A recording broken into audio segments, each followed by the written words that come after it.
Hello दोस्तों, good evening. कैसे हो आप? आई होप कि आप अच्छे हो और आप हमारी क्लास को देख रहे हो। आई होप कि आप इंजॉय करेंगे हमारी क्लास करंट अफेयर्स की। तो देखिए दोस्तों, पहला प्रश्न है, नाटो ने हाल ही में अपना लॉजिस्टिक हेडक्वार्टर कहाँ खोलने की घोषणा की है? Where has NATO recently announced to open its logistic headquarter? तो नाटो ने पहला अपना लॉजिस्टिक हेडक्वार्टर खोला है फिनलैंड में। ठीक है दोस्तों, तो ये राइट आंसर है हमारा फिनलैंड। तो नाटो जैसे आप जानते हो NATO, North Atlantic Treaty Organization. ठीक है दोस्तों, ये इसका फुल फॉर्म है। तो नाटो ने हाल ही में स्वीडन के एंकोपिंग में नया लॉजिस्टिक मुख्यालय स्थापित करने की घोषणा की है। ये 2027 तक ये पूरी तरीके से कार्यात्मक हो जाएगा। इसका नाटो की कमांड संरचना का हिस्सा बनाया जाएगा और उत्तरी मोर्चे की रक्षा के लिए सैनिकों की आवाजाही तथा आपूर्ति श्रृंखला को सुचारू रूप से संचालित करने वाला प्रमुख लॉजिस्टिक केंद्र बनेगा ये है नाटो। नेक्स्ट है, तो नाटो की स्थापना पूछी जाती है, जो कि वेरी वेरी इंपॉर्टेंट है। 1949 में नाटो की स्थापना हुई थी। सदस्य देश 32 है। 32वां जो देश बना है वो है स्वीडन। कौन सा है देश? स्वीडन। स्वीडन की आपसे कैपिटल पूछी जा सकती है। ठीक है दोस्तों, कैपिटल स्वीडन की है स्टॉकहोम। ठीक है, स्टॉकहोम है। मुख्यालय वेरी टू वेरी इंपॉर्टेंट, देखिए मैं इस पर स्टार लगा देता हूँ, फूल पत्ती लगा देता हूँ। मुख्यालय है ब्रुसेल यानी कि बेल्जियम। तो ब्रुसेल कैपिटल है बेल्जियम की। अब देखिए उद्देश्य क्या है नाटो के? सदस्य देशों की सामूहिक रक्षा सुनिश्चित करना, यानी कि जो 32 सदस्य देश है उनकी क्या करना? हेल्प करना। ठीक है, क्या करना? हेल्प करना। कैसी हेल्प करना? सुरक्षा और स्थिरता बनाए रखना, सैन्य सहयोग, हेल्प के तौर पर देखा जाएगा सैन्य सहयोग, और रणनीतिक साझेदारी को मजबूत करना। देखिए दोस्तों, नाटो बनाया ही 1944 के बाद था।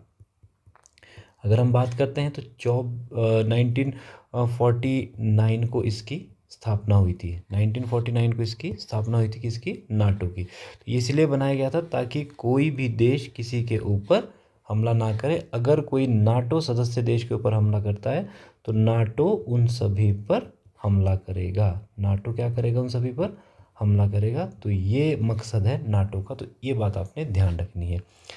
नेक्स्ट क्वेश्चन है, प्रश्न नंबर 2, ओलिव रिडल कछुओं की सुरक्षा के लिए दूसरा मरीन एलिट फोर्स। देखिए एक प्रकार की फोर्स माने वर्दी। ठीक है, तो हम सब वर्दी के लिए कर रहे हैं, ये आप भी वर्दी की नौकरी पाने के लिए कर रहे होंगे। घोषणा बनाने की घोषणा किस राज्य ने की है? Which state has announce creation of the second marine? तो राइट आंसर रहेगा हमारा ऑप्शन डी, यानी कि तमिलनाडु। तो देखिए दोस्तों, तमिलनाडु ने दूसरा मरीन एलिट फोर्स बनाने की घोषणा की। पहला राज्य जो हमारा है वो है हमारा उड़ीसा। ठीक है दोस्तों, तो ये दूसरा राज्य बना है। अब बात करते हैं ओलिव रिडल टर्टल की। ओलिव रिडल टर्टल, तो देखिए दोस्तों, ओलिव रिडल टर्टल क्या है? एक प्रकार का कछुआ है। ठीक है, और ये कछुए पाए जाते हैं हमारे उड़ीसा में। ठीक है दोस्तों, उड़ीसा के तटवर्ती क्षेत्रों में पाए जाते हैं। तमिलनाडु दूसरा राज्य बना है जिसने एलिट मैरीन फोर्स बनाने की घोषणा की है। तो ये देखिए, ये उड़ीसा के मुख्यमंत्री है मोहन चरण मांझी, और ये साथ में इनके तमिलनाडु के सीएम है। तमिलनाडु के सीएम कौन है? ये MK स्टालिन। ठीक है दोस्तों, MK स्टालिन। एक प्रश्न जो वेरी इंपॉर्टेंट पूछा जा सकता है यहाँ से, वो है कि MK स्टालिन किस पार्टी से बिलोंग करते हैं? तो राइट आंसर है DMK। ठीक है दोस्तों, DMK। तो ये था। नेक्स्ट है उड़ीसा के नेशनल पार्क्स। उड़ीसा के नेशनल पार्क, पहला है सिमलीपाल राष्ट्रीय उद्यान। कौन सा है दोस्तों? सिमलीपाल राष्ट्रीय उद्यान। ये भी ओलिव रिडल टर्टल के लिए फेमस है। ओलिव रिडल टर्टल के लिए फेमस है। दूसरा है भितरकनिका राष्ट्रीय उद्यान। देखिए दोस्तों, भितरकनिका में खारे पानी के मगरमच्छ रहते हैं। ओलिव रिडल कछुए पाए जाते हैं, और वहाँ पर क्या है, मैनग्रोव्स, मैनग्रोव्स। ठीक है दोस्तों, वहाँ क्या है, मैनग्रोव्स। नेक्स्ट है टेम्पल। तो टेम्पल है मंदिर। देखिए मंदिर, भुवनेश्वर, जैसा हम जानते हैं कि भुवनेश्वर उड़ीसा की राजधानी है, और इसे मंदिरों का शहर भी कहा जाता है। मंदिरों का शहर, मंदिरों का शहर किसे कहा जाता है, भुवनेश्वर। दोस्तों बताइए, तालों का शहर किसे कहा जाता है, तालों का शहर, ये कमेंट बॉक्स में आपने बताना है कि तालों का शहर किसे कहा जाता है। तो पहला है जगन्नाथ मंदिर, भगवान जगन्नाथ का मंदिर है, उनके भाई बालभद्र और उनकी बहन सुभद्रा। तो दोस्तों जगन्नाथ मंदिर में यात्रा निकाली जाती है जिसका नाम है रथ यात्रा। ठीक है दोस्तों, बहुत ज़्यादा भीड़ होती है, बहुत ज़्यादा श्रद्धालु आते हैं भगवान जगन्नाथ को जो मानते हैं। नंबर 2 है लिंगराज मंदिर। देखिए लिंगराज मंदिर भगवान शिव के लिए समर्पित है। कलिंग शैली का इसका आर्किटेक्चर है, ये भी प्रश्न आता है, ये भी इम्पोर्टेंट करना आपने कि कौन सी शैली का है, कलिंग शैली का है। एक उत्कृष्ट अपने में एक बहुत अच्छा उदाहरण है। नंबर 3 है कोणार्क सूर्य मंदिर। देखिए दोस्तों, सन टेम्पल, अगर भारत का आपसे सूर्य मंदिर पूछा जाता है तो वो है कोणार्क का सूर्य मंदिर। ये उड़ीसा में है और इसको यूनेस्को विश्व धरोहर में शामिल किया है। यूनेस्को, यूनेस्को विश्व धरोहर में इसको शामिल किया है, यूनेस्को। ठीक है दोस्तों, यूनेस्को का हेडक्वार्टर आपने बताना है क्या है। देखिए हमने लिख दिया है यूनेस्को का हेडक्वार्टर। नंबर 4 पर है राजा रानी मंदिर। देखिए इसको लव टेम्पल भी कहा जाता है, लव, लव टेम्पल। देखिए जो आजकल प्रेम के पंछी है वो जाके यहाँ उड़ सकते हैं राजा रानी मंदिर में। ठीक है, ऐसा नहीं करेंगे आप। राजा रानी टेम्पल है आपके उड़ीसा में। ठीक है, ओके। नेक्स्ट देखिए रिवर, महानदी, उड़ीसा की सबसे बड़ी नदी है महानदी। इसको सौरो ऑफ ओडिशा भी कहा जाता है, सौरो ऑफ ओडिशा। ठीक है दोस्तों, कहाँ से निकलती है, छत्तीसगढ़ से निकलकर उड़ीसा में प्रवेश करती है। इसके ऊपर भारत का सबसे लंबा बांध, longest dam of India, longest dam of India Hirakud बांध है। इसकी लंबाई है लगभग 4.8 किलोमीटर। ये पूछा जाता है, मतलब लगभग 5 किलोमीटर लंबा है, ये बहुत लंबा बांध है ये। नंबर 2 नदी है ब्राह्मणी, छोटा नागपुर के पठार से निकलती है।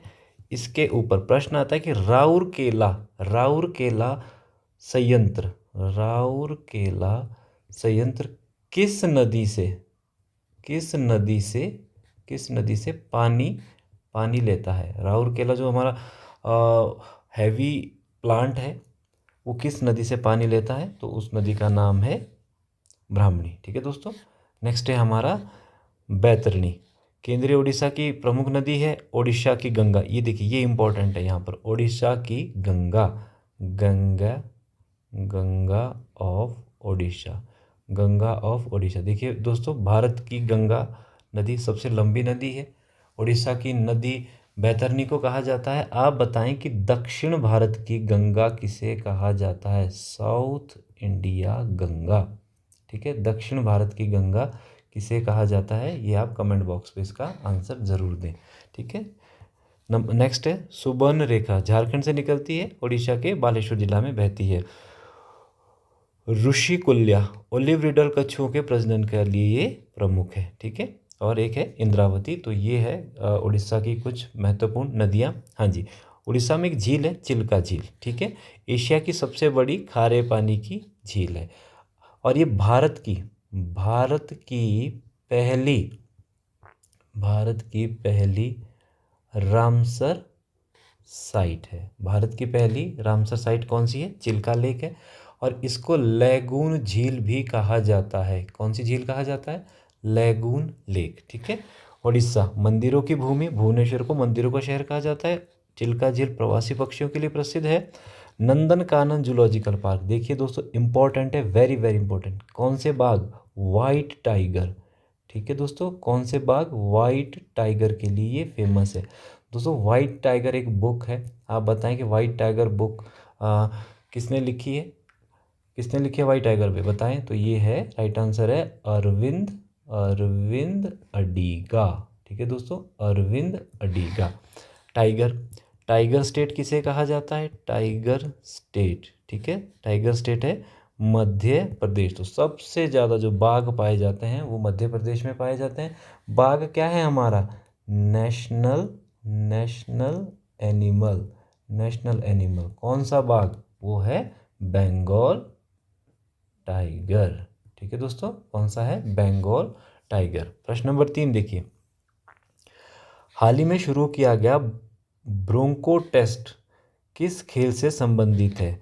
Recently launched Bronco test is related to which sports? तो राइट आंसर है क्रिकेट। देखिए दोस्तों, भारत में जो बीसीसीआई है, BCCI board of cricket control in India ने एक ब्रोंको टेस्ट किया है अपने प्लेयर्स का।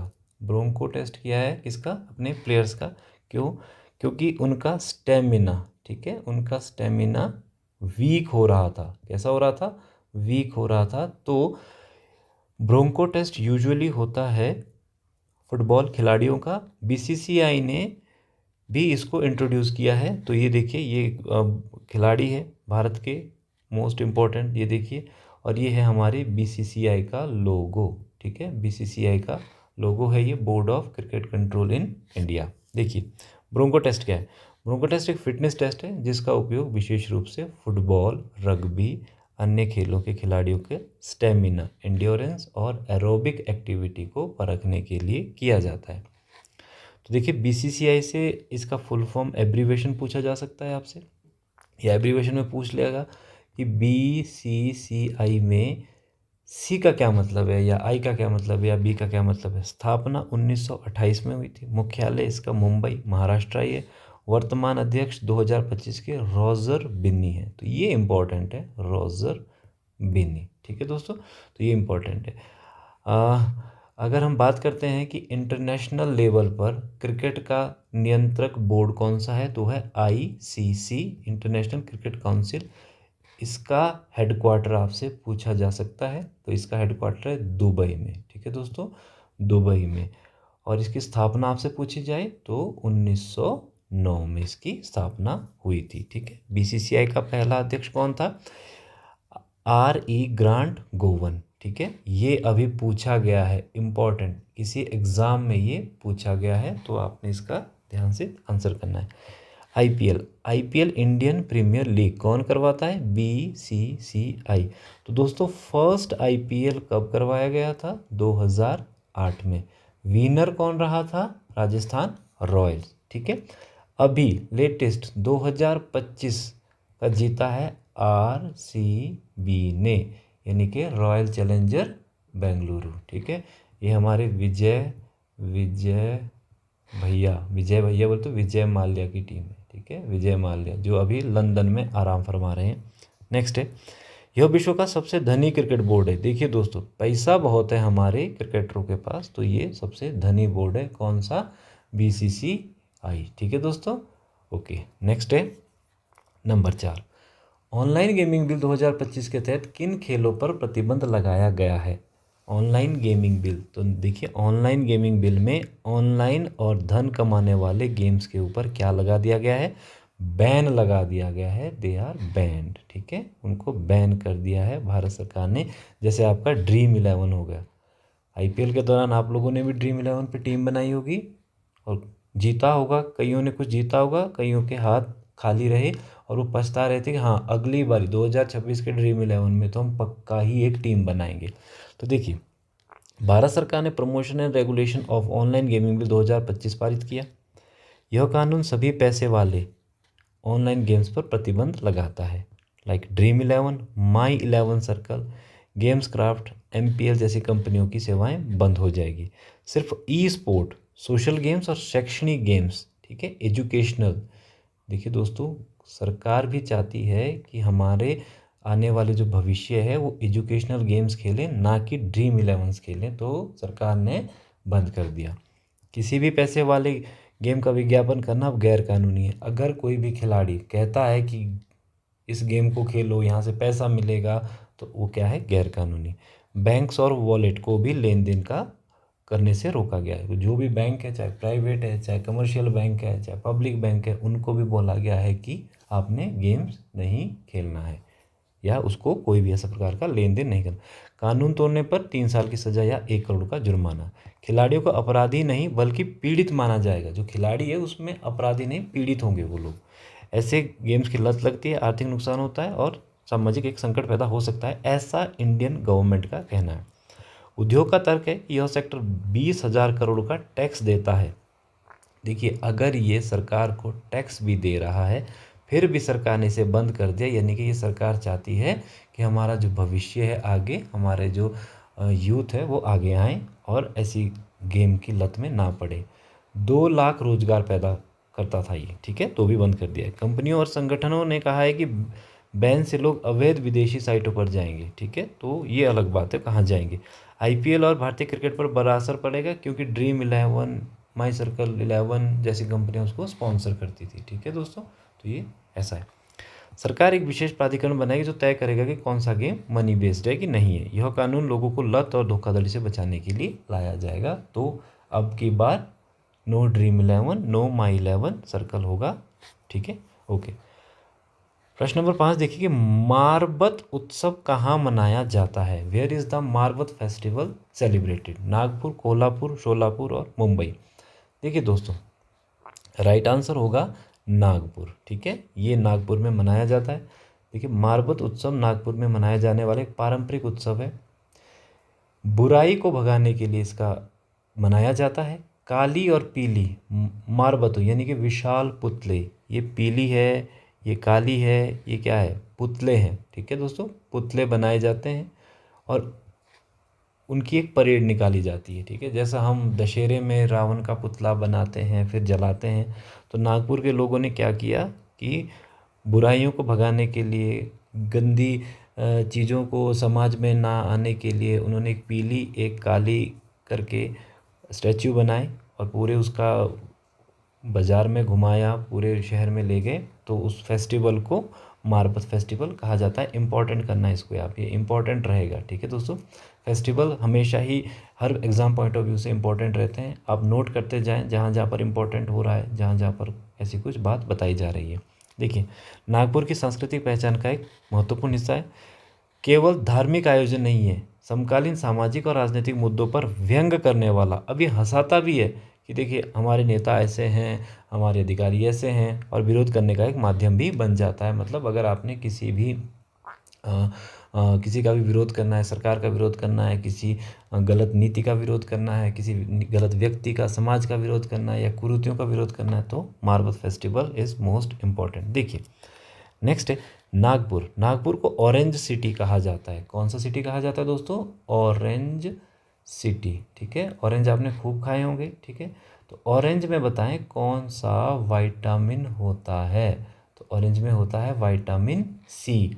अच्छा दोस्तों, विटामिन सी से कौन सी बीमारी नहीं होती, कौन सी बीमारी होती है अगर आप नहीं खाएंगे?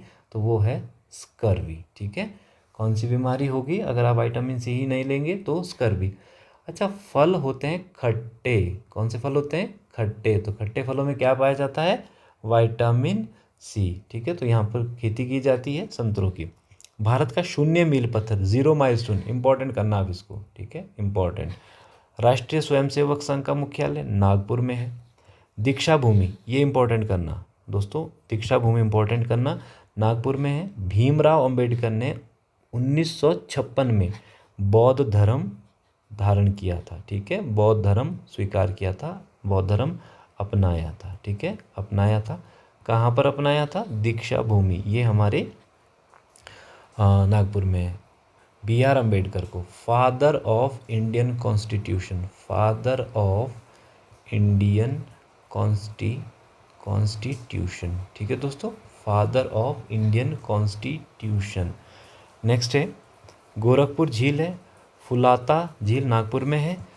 सन 1702 में राजा बख्त बुलंद शाह ने नागपुर की नींव रखी थी और नागपुर का जो नाम है वो नाग नदी के नाम पर पड़ा है। तो ये था हमारा प्रश्न किसके बारे में? मारबत फेस्टिवल। तो देखना दोस्तों, ये मारबत फेस्टिवल है, इसमें ये पुतला बनाया गया है, ठीक है, और इसको पूरे बाजार में घुमाया जाता है। प्रश्न नंबर 6 है, आर्यभट्ट गैलरी का लोकार्पण किसने किया है? Who inaugurated the Aryabhatta gallery? ठीक है दोस्तों, एक गैलरी बनाई गई है भारत के एक शहर नई दिल्ली में। ठीक है, भारत के एक शहर नई दिल्ली में, जिसमें अंतरिक्ष से जुड़ी हुई, स्पेस से जुड़ी हुई सारी चीज़ें एज ए म्यूज़ियम के तौर पर दिखाई जाएगी। तो ये नाम रखा है आर्यभट्ट के नाम पर। तो ये देखिए, ये व्यक्ति है, ये अभी अभी स्पेस से लौटे हैं। ठीक है, कहाँ से आए हैं? स्पेस से आए हैं। नाम है इनका कैप्टन शुभांशु शुक्ला। तो आंसर रहेगा बी। तो कैप्टन शुभांशु शुक्ला ने आर्यभट्ट गैलरी का लोकार्पण किया है। कहाँ पर है? नई दिल्ली में। ठीक है, कहाँ पर है? नई दिल्ली में। ओके दोस्तों, तो शुभांशु शुक्ला क्या है? दूसरे भारतीय जो कहाँ गए? अंतरिक्ष में गए। ठीक है, आपने बताना है पहले वाले का नाम। तो पहले वाले का नाम है राकेश शर्मा। देखिए, captain Rakesh Sharma, squadron leader Rakesh Sharma, sorry, ये गए थे 1984 में। ठीक है, 1984 में कहाँ गए थे? अंतरिक्ष में गए थे। तो ये दूसरे भारतीय बने शुभांशु शुक्ला। देखिए, नेहरू तारामंडल, नेहरू कॉन्स्टलेशन दिल्ली में दूसरे राष्ट्रीय अंतरिक्ष दिवस पर आर्यभट्ट गैलरी का उद्घाटन किया गया। तो राष्ट्रीय अंतरिक्ष दिवस कब मनाते हैं? 23 अगस्त को मनाते हैं। कब मनाते हैं? 23 अगस्त को मनाते हैं। तो 2025 में मनाया गया दूसरा। कब, कौन सा मनाया गया? दूसरा मनाया गया। 23 अगस्त 2025 में पहला मनाया गया। उद्घाटन किया ग्रुप कैप्टन शुभांशु शुक्ला ने, जो दूसरे भारतीय अंतरिक्ष यात्री बने। पहले भारतीय अंतरिक्ष यात्री है जिन्होंने ISS पर डॉक किया। देखिए, यहाँ दो प्रश्न बनते हैं। एक तो बने हैं ये दूसरे भारतीय जो अंतरिक्ष की यात्रा की, एक बने ये पहले भारतीय जिन्होंने ISS बोले तो इंटरनेशनल स्पेस स्टेशन में जाके डॉक किया। ठीक है, कहाँ किया डॉक? इंटरनेशनल स्पेस स्टेशन में। ये एक चलता फिरता उड़ता एक बहुत बड़ा घर, बिल्डिंग समझ लीजिए आप, जिसके ऊपर अंतरिक्ष यात्री जाते हैं, परीक्षण करते हैं।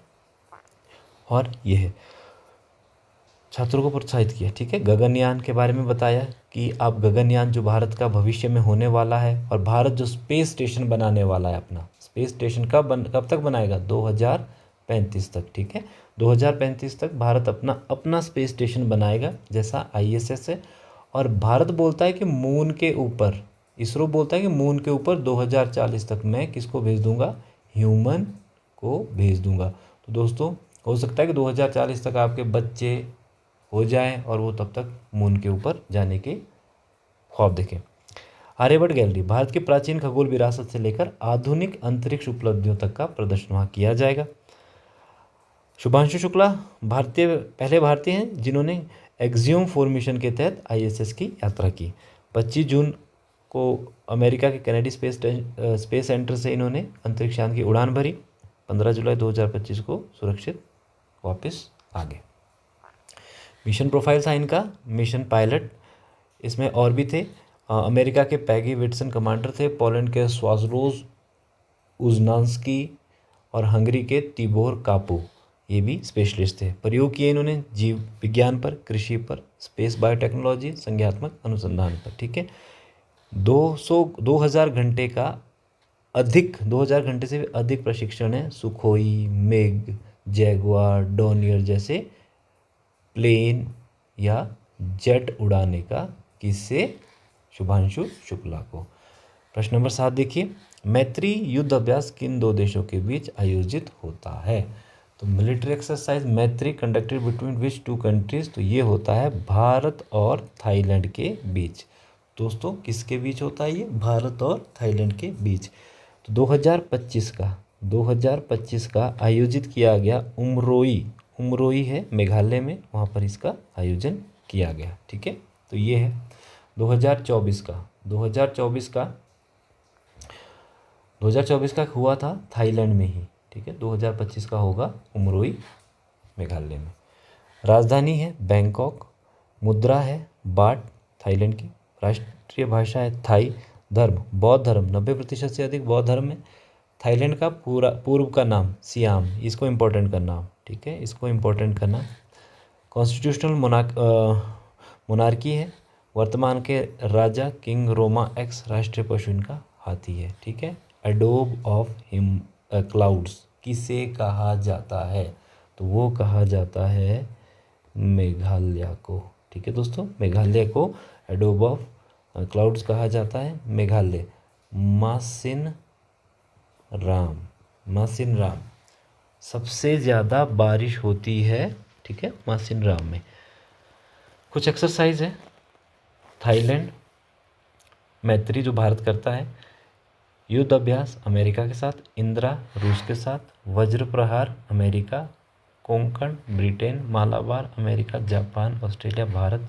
शक्ति फ्रांस के साथ।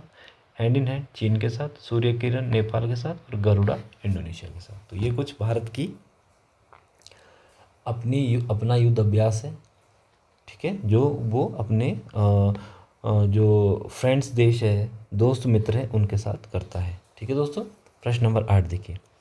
भारत के किस शहर में रोपवे को सार्वजनिक परिवहन के रूप में प्रयोग किया जा रहा है? भारत का पहला शहर बना है जहां पर पब्लिक ट्रांसपोर्ट किससे होगा? रोपवे से होगा। किससे होगा दोस्तों? रोपवे से। आपने एक जगह से दूसरी जगह जाना है तो आपने ऊबर नहीं, टैक्सी नहीं, कार नहीं, बाइक नहीं, ये इस प्रकार के रोपवे ये चलते हैं एक वन डायरेक्शन में। तो आप पहला पब्लिक ट्रांसपोर्ट जो शहर बना है वो बना है वाराणसी, यानी कि बनारस। ठीक है, तो ये देखिए दोस्तों, ये बनारस है। बनारस किस नदी के किनारे स्थित है? गंगा।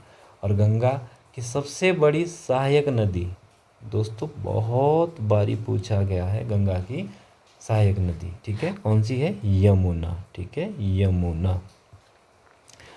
तो बनारस को घाटों का शहर भी कहा जाता है। घाटों का शहर। ठीक है दोस्तों, कौन सा शहर? घाटों का शहर बनारस को कहा जाता है।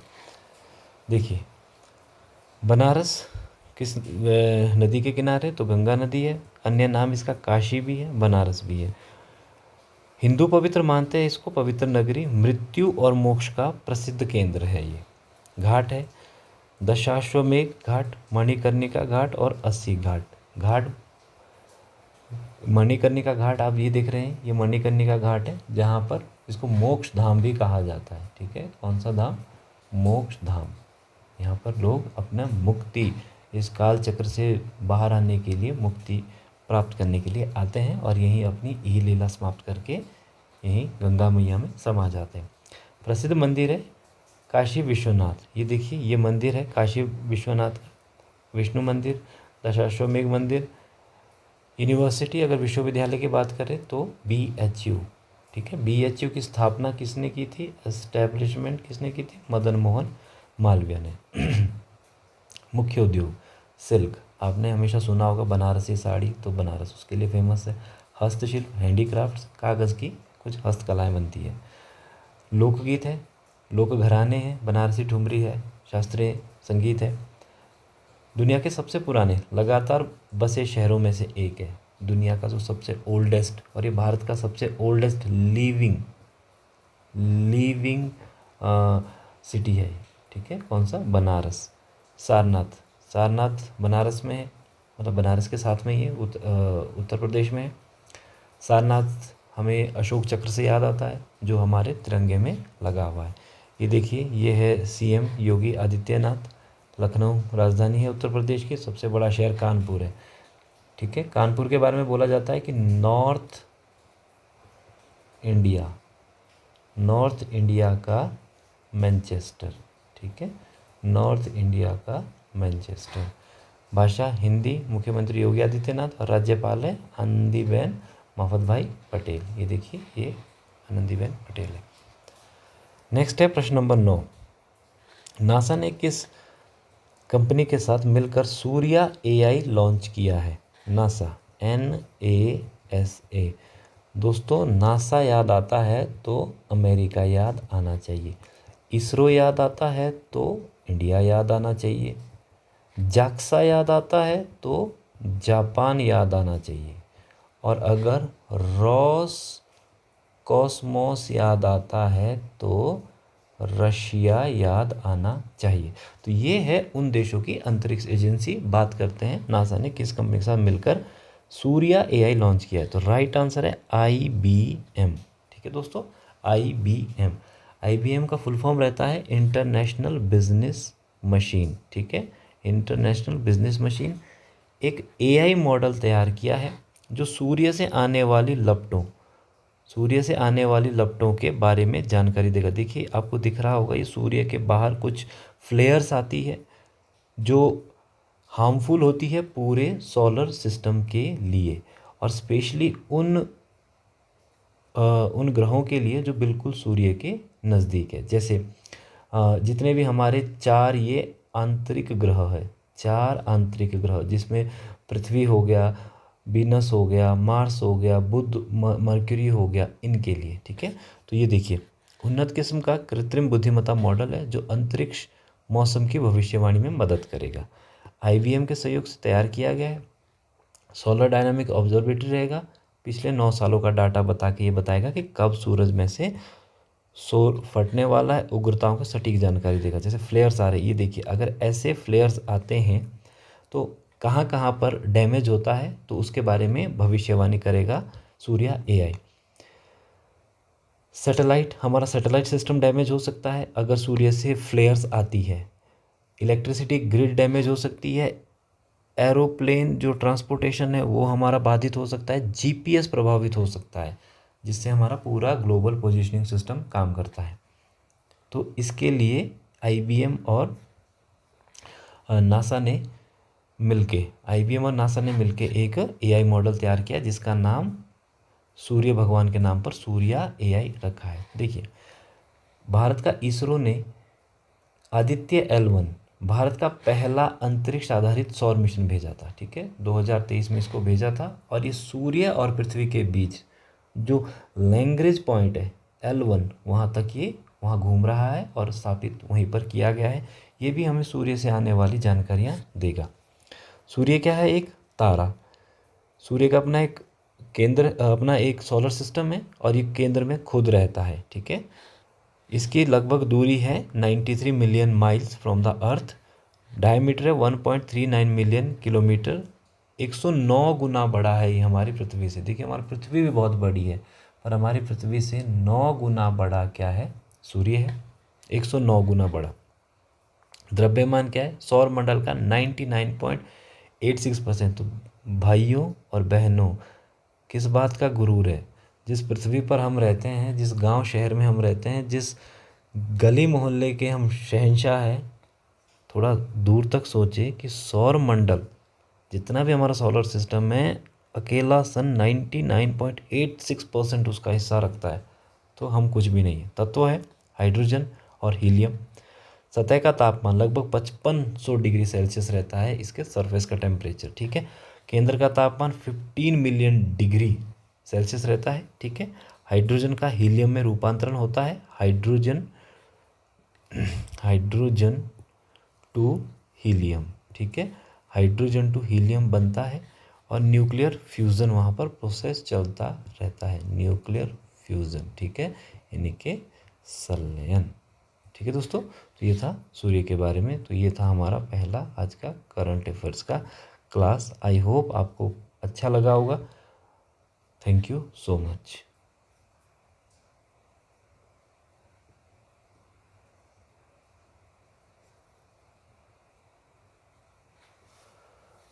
हो जा रे बंद अब।